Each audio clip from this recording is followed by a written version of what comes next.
નમસ્કાર વિદ્યાર્થી મિત્રો, ધોરણ 9 વિષય હિન્દી દ્વિતીય ભાષા એની બીજા નંબરની કૃતિ જેનું નામ છે ન્યાય મંત્રી અને જેનું સાહિત્ય સ્વરૂપ છે વાર્તા એટલે કે કહાની અને એના લેખક છે શ્રી સુદર્શન.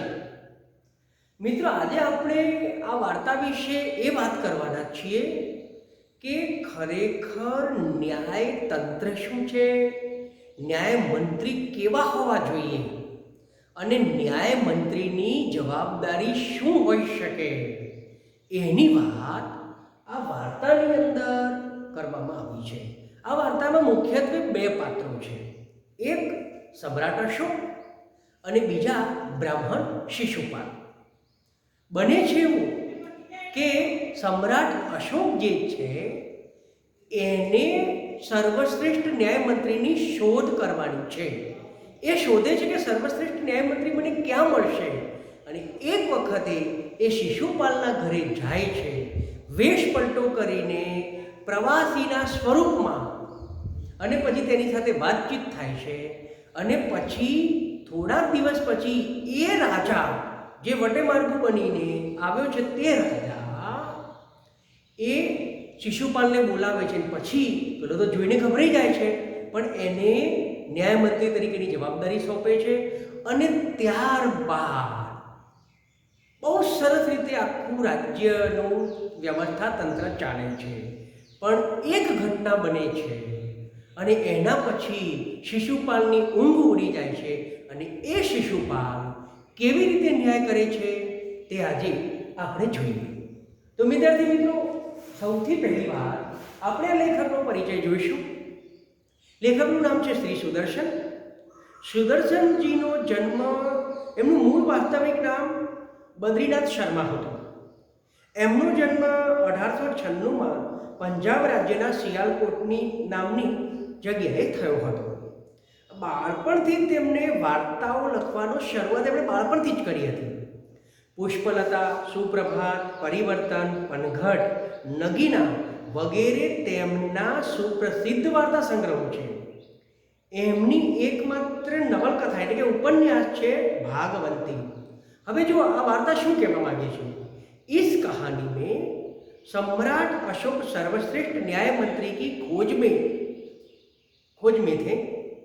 शिशुपाल से मुलाकात होने पर उसकी योग्यता देखकर उसे न्याय मंत्री बनाया. न्याय न राजा देखता है न रंग. न्याय तंत्र पर विश्वास दिलाने के लिए यहाँ प्रयास किया है. नई पीढ़ी विद्यार्थी मित्रों में आ वस्तु दृढ़ था ए हेतुसर नई पीढ़ी के लिए इस प्रेरक कहानी द्वारा न्याय तंत्र की जिम्मेदारी का भी महत्व समझाया गया है. હવે વાર્તા આપણે શરૂ કરીએ છીએ. જ્યાં વાંચવાનું છે ત્યાં હું હિન્દીમાં વાંચીશ અને સમજાવવાનું છે ત્યાં માતૃભાષામાં વાત કરીશ. संध्या का समय था. चारों ओर अंधकार फैल चुका था. ऐसे में किसी ने बाहर से घर का दरवाजा खटखटाया. कौन है? ब्राह्मण शिशुपाल ने थोड़ा सा दरवाजा खोलते हुए पूछा. एक परदेसी. बाहर से आवाज आई. क्या मुझे रात काटने के लिए स्थान मिल जाएगा? जैसे ही शिशुपाल ने पूरा दरवाजा खोला, उनके सामने एक नवयुवक खड़ा था. उन्होंने मुस्कुराकर कहा, यह मेरा सौभाग्य है. अतिथि के चरणों से यह घर पवित्र हो जाएगा. आइए, पधारिए.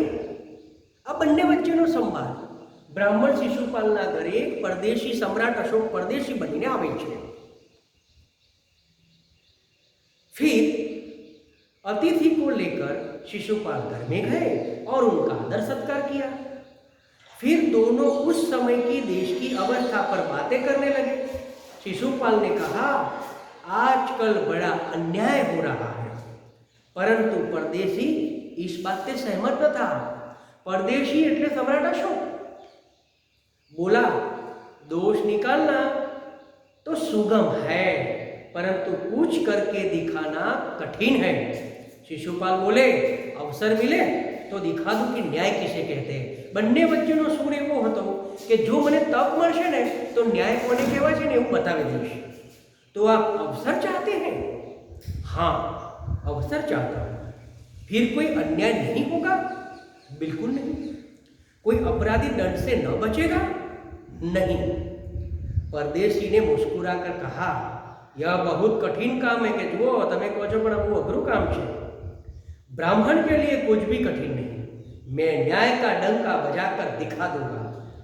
परदेशी धीरे से मुस्कुराए पर कुछ न बोले। फिर कुछ देर बाद वे सो गए। सुबह उठकर परदेशी ने शिशुपाल को धन्यवाद देकर उनसे विदा ली। હવે આ બંને વચ્ચેનો સંવાદ પૂરો થયો। હવે શું થાય છે? कुछ दिनों बाद शिशुपाल के घर कुछ सिपाही आए और उन्हें दरबार में चलने के लिए कहा कि चालो तुम्हें दरबार में बुलावे छे।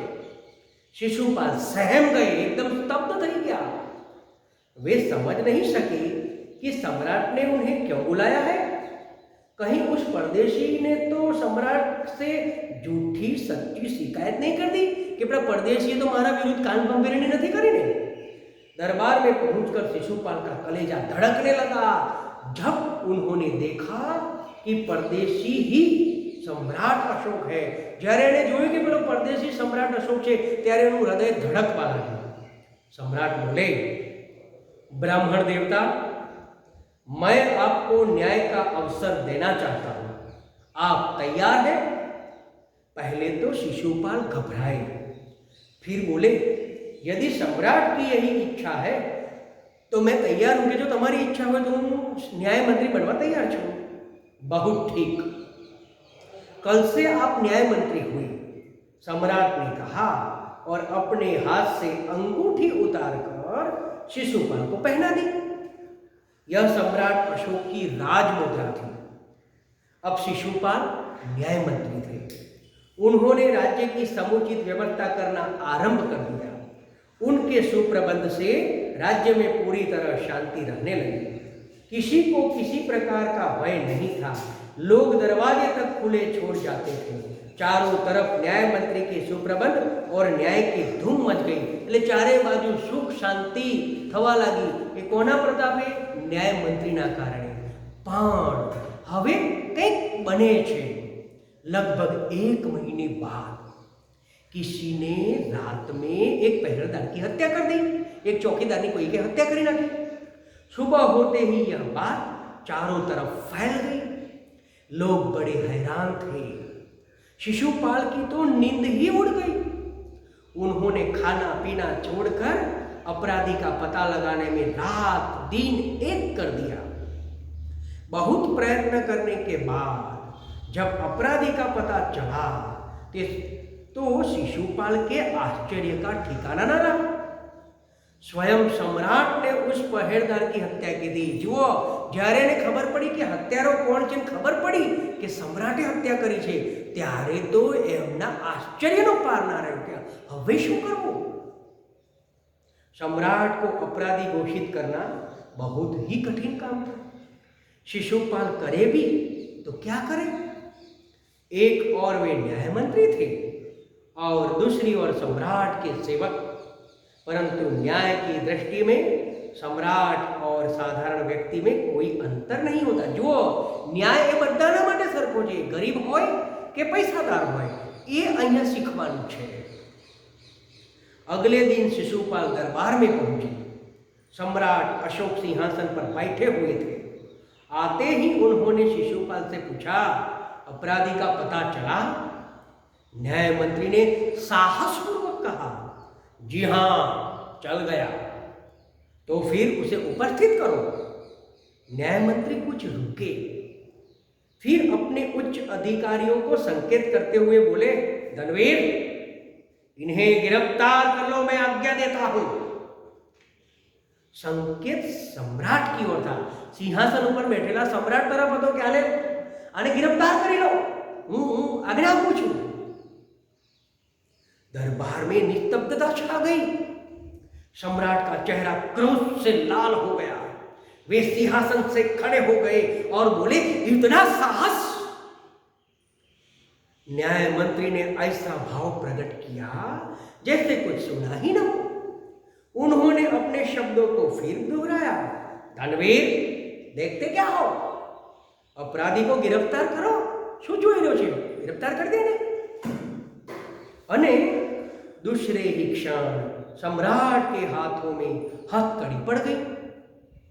न्याय मंत्री ने कहा, अशोक, હવે જો મહારાજ નથી એ अपराधी છે, तो न्याय मंत्री શું કહે છે, अशोक तुम पर, आप पर नहीं तुम पर पहरेदार की हत्या का आरोप लगाया जाता है, तुम इसका क्या उत्तर देते हो। सम्राट होठ काट कर रह गए। न्याय मंत्री ने फिर पूछा, तो तुम अपराध स्वीकार करते हो। हाँ, मैंने उसे मारा अवश्य है, पर उद्दंड था। सम्राटे उत्तर आप्यो कि मैंने मार्यो छे पण ए बहुत उद्दंड हतो, अविवेकी हतो। वह उद्दंड था या नहीं, तुमने एक राज कर्मचारी की हत्या की है, तुम अपराधी हो, तुम्हें मृत्युदंड दिया जाता है। न्याय मंत्री ने निर्णय किया। सभा में सन्नाटा सा छा गया। न्याय मंत्री का निर्णय सुन सम्राट ने सिर झुका लिया। वे तो स्वयं शिशुपाल की परीक्षा में सफल हो गए थे, कारण के सम्राटे शिशुपाल की परीक्षा लीधी थी कि ते व्यक्ति जे छे ए शिशुपाल की परीक्षा लीधी थी त्यारे कि शिशुपाल एनी परीक्षा में सफल थयो। तो सम्राट का हृदय ऐसे व्यक्ति को पाकर गद गद हो रहा था। तभी न्याय मंत्री का संकेत पाकर एक कर्मचारी सम्राट अशोक की सोने की मूर्ति लेकर उपस्थित हो गया। न्याय मंत्री ने खड़े होकर कहा, હવે જુઓ કેવો ન્યાય તોડે છે।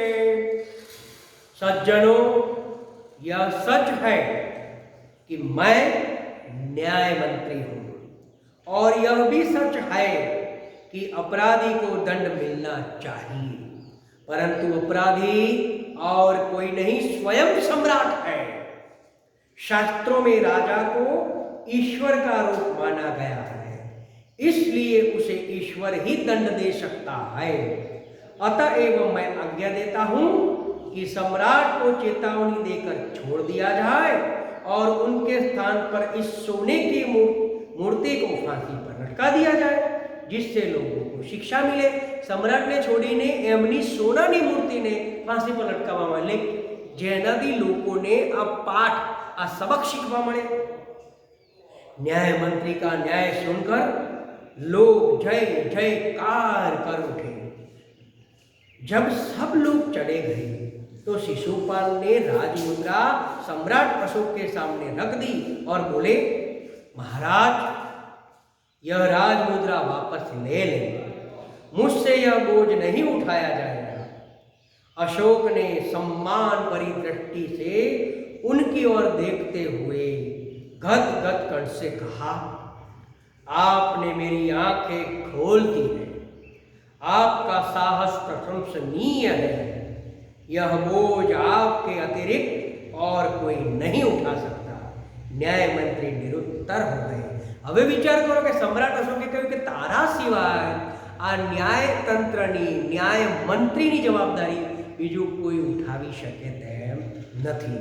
તો વિદ્યાર્થી મિત્રો વિચાર કરો કે ન્યાય મંત્રીએ રાજાને પણ અપરાધી હતો તેને સજા કરી, અને એવી સજા કરી કે જેથી કરીને સાપ પણ મરે નહીં ને લાકડી પણ ભાગે નહીં। મતલબ કેવું કે રાજા ઈશ્વર તુલ્ય છે, તો ઈશ્વર તુલ્ય રાજાને ઈશ્વર સજા કરી શકે, એટલે એમણે રાજાની સોનાની મૂર્તિને સજા કરવાનું ફરમાન કર્યું, જેથી કરીને લોકોમાં પણ આ પદાર્થ પાઠ બેસે। તો વિદ્યાર્થી મિત્રો, તમારે તમારા સ્વાધ્યાયના ચોપડાની અંદર શબ્દાર્થ અને ટિપ્પણી લખવાના છે ને, ખાસ તો આ મુહાવરે જે છે એ મુહાવરે सहम जाना, कलेजा धड़कना, धूम मच जाना, रात दिन एक करना, होठ काटना, सिर झुकाना, घत घत हो जाना, आंखें खोल देना, आ रूढ़ि प्रयोगों એનો અર્થ અને વાક્યમાં પ્રયોગ કરીને તમારે તમારા સ્વાધ્યાયના ચોપડામાં લખવાના છે. હવે જો સ્વાધ્યાયમાં કયા પ્રશ્નો લખવાના છે? એક ગુણના પ્રશ્નોમાં પહેલો પ્રશ્ન, शिशुपाल ने अपने घर का दरवाजा क्यों खोल दिया? एक प्रश्न ए. तीजो प्रश्न, न्याय के विषय में शिशुपाल के क्या विचार थे? पांचवो प्रश्न, सम्राट अशोक ने शिशुपाल को राजमुद्रा क्यों दी? અને आठमो प्रश्न, अपराधी का पता चलने पर शिशुपाल ने क्या किया? एना पछी सीधा प्रश्न नंबर 4, विरोधी शब्द लिखिए.